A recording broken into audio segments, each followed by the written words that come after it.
يا جدعان، لو زهقتوا من الروتينات المعقدة ولسه عايزين تبقوا أصحاء، الفيديو ده ليكم. في 10 حاجات بسيطة لو عملتوها هتحسوا بفرق كبير. خلينا نبدأ. أول حاجة، اشربوا مية كتير.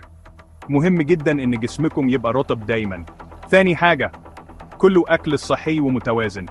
ركزوا على الخضار والفاكهة والبروتين الخفيف زي الفراخ والسمك. ثالث حاجة، اتحركوا كل يوم، حتى لو مشية بسيطة هتفيدكم.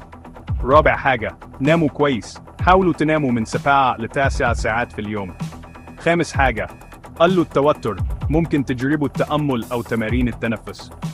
سادس حاجة، خدوا شمس، مهمة جدا لفيتامين د. سابع حاجة، قلوا السكر. بلاش مشروبات غازية وحلويات كتير. ثامن حاجة، شغلوا دماغكم. اقروا كتب أو حلوا ألغاز. تاسع حاجة، سيجوا السجاير والكحول. خلوا قلبكم ورئتكم مبسوطين. 10 حاجة، افحصوا صحتكم بانتظام.